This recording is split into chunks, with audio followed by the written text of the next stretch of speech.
Hello, and welcome to Art with Miss Michelle.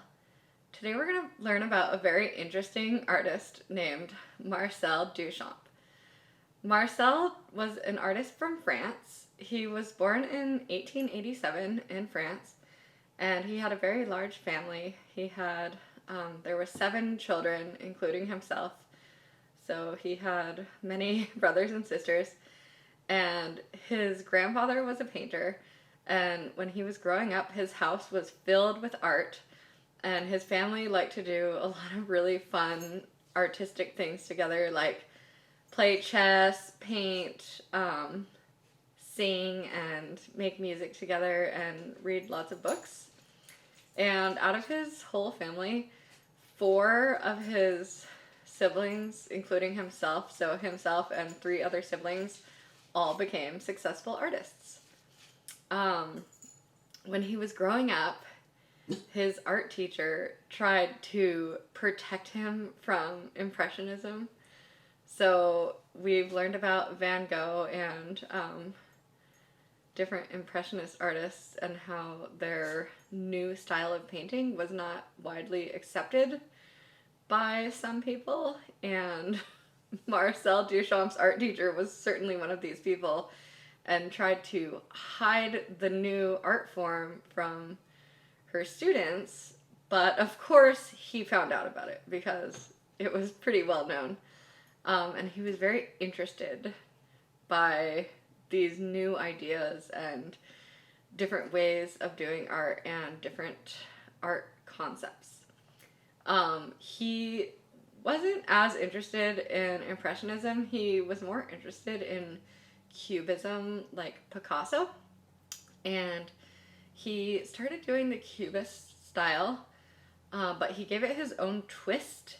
He liked to add kind of repeating shapes to show motion to his work, and he wanted to depict a 4th dimension in his art. So he did this painting that was very controversial, of a nude descending a staircase. And he did actually 2 different versions of this painting. And he said he could have done 10 different versions, but he wanted to move on. He said he did what he could with Cubism, and he wanted to keep changing and not repeat himself with his art. And he wanted to get away from what he referred to as retinal art, or art that was intended to please the eye. He thought art should be about pleasing the mind and developing an understanding of new ideas. So he had this kind of aha moment. He was looking in a chocolate shop window, and he saw a chocolate grinder, and he decided he wanted to paint a picture of it, and he thought that the machine, it was so accurate and precise, it kind of took the art out of it, so there was no like good art or bad art. It was just mechanical, so it couldn't have good taste or bad taste. There was no taste possible. So he wanted to kind of get away from the expression part of painting. So at one point, he decided he was going to find a job because he didn't want to have to rely on his painting for money. He wanted to just do art for himself and not depend on people liking it and depend on it for money. So he got a job as a librarian, and he said he had so much free time during the day, and it was a wonderful job, and he just wanted to focus on his own painting and not try to please anyone. So he had his own very unique ideas about art and what art should be. He thought there was a danger in trying to please the immediate public and have people say, oh, this art is so good, I like it. and he should just do what he wanted to and wait for his public to come and appreciate his art. And he said his public, or the people that might like his art, they might come 50 or 100 years after his death. So in the past, we've learned about artists like Van Gogh, where people didn't like his art at all, thought it was terrible while he was alive, but then after he died, 100 years later, his paintings are some of the most valuable paintings done by any artist in the whole world. So Marcel wasn't really too concerned about people liking his art right away. He figured at some point that people would like it, and he didn't really care when or who those people were, but he knew they would come eventually. Luckily for him, some people did really like his art while he was alive.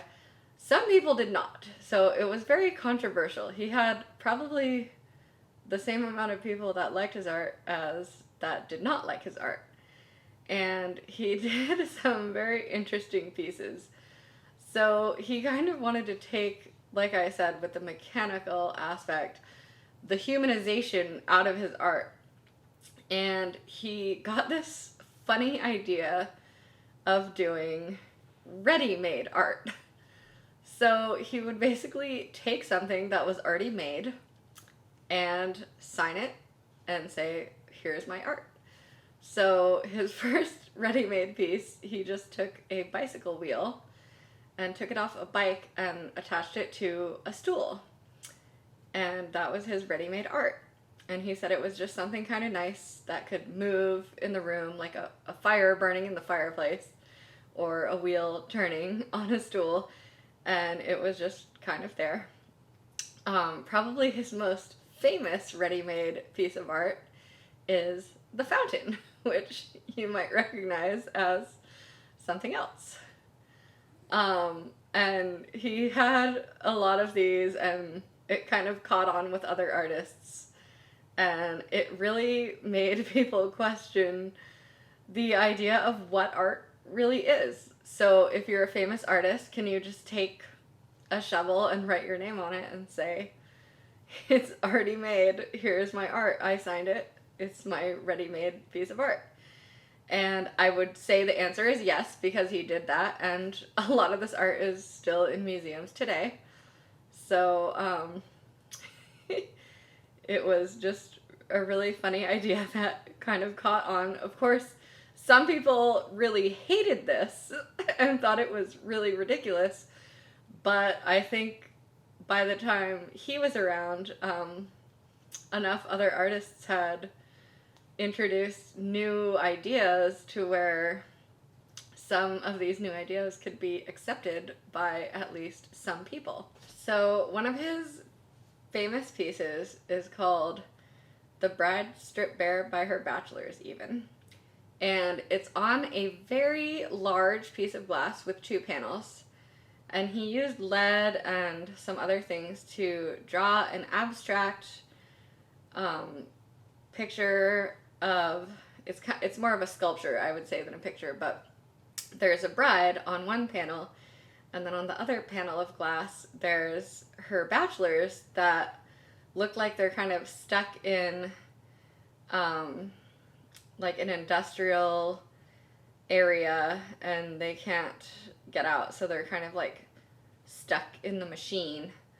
Now, when this piece of art was being moved from museum to museum on the back of a truck, it was damaged, and the glass had a lot of cracks in it from bouncing around on the truck.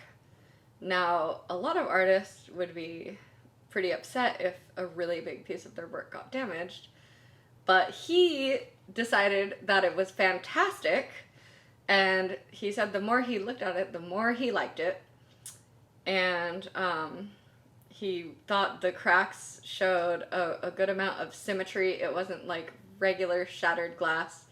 It had these really cool designs in the cracks. And he said it was permanently unfinished. So he considered it never finished, but It's on display still, and he really liked it. Another funny thing that he did was when he was getting some dental work done, which can be very expensive, he made a check for his dentist. So it was a piece of art that he designed as a check, and he gave it to his dentist. And his dentist was a good sport about it, and he accepted it, even though it didn't have the value of money backed by his bank. However, if he was a very famous artist, it might have been more valuable than an actual check for the amount of money. The dentist just hung on to it for a long time, and about 10 years later, Marcel ran back into his dentist, and he bought the check back from him for his personal art collection. So he ended up actually making this really cool thing. He called it Box in a Suitcase, or his Boîte en Valise in French. And it was basically a portable museum. So it would unfold and pieces would slide out, and it had all these little miniature reproductions of his artwork. So it was very, very interesting, just the way he had everything together and the way it could unfold and then fold back together into one little box. I think it had about 60 something pieces of art inside of it. So he was just a very unique and interesting individual with his own ideas about art, and he really made a lot of people in society question what art could be. A quote from him, he said, when people say I know something, he thinks they mean I believe something, because they don't really know. It's what they believe. And he says, I believe art is the only form of activity where a man shows himself to be a true individual and is capable of going beyond the animal state. Art is an outlet towards riches where we are not ruled by time and space. To live is to believe. Okay, so for this project, really, you can be as creative as you want. So it's hard to tell you a project with an idea to do, because Duchamp just had the most interesting and unique ideas about art. So if you have a very clever idea that really questions what art is, I would encourage you to explore that. If you need an idea, because not everybody has very unique ideas that question what art is and makes everyone think about art as they know it differently, which is not expected that you would have ideas like that, because not many people do. One idea you could do is his idea of showing movement. So you could draw like a person or an insect, maybe I'll try a butterfly. Anything you want really that moves. And it can be simple or complicated. And then before I decorate this, I might just use some different colors and kind of give it a little bit of an outline, or draw maybe the same thing a couple times in some different colors to give it the appearance of motion. So that's just one idea you could do. This is kind of hard to think of an actual project to do, but I thought he was a very interesting artist that deserved a lesson. It's a little bit different than some of the classic artists we've learned about. Even the different artists that had their own unique ideas about art, because his ideas were just so far out there. But I thought, yeah, I wanted to introduce him and tell about his art and his life and his ideas. So if you're not sure what to do, you could try some kind of motion. You could also try a cubist style picture, which is something that kind of breaks down an image and might show different pieces of the thing deconstructed.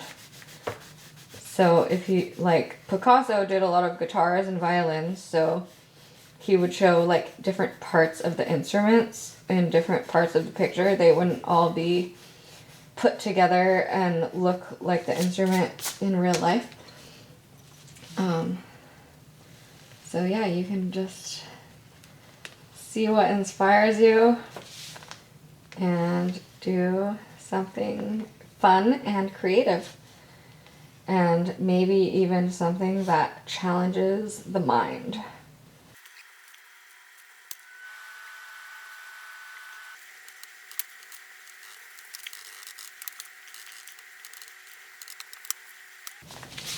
Okay, so here's my Marcel Duchamp inspired butterfly in motion.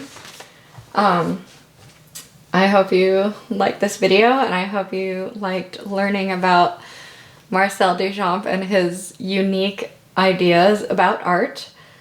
So thanks for watching my video, and happy drawing or art making.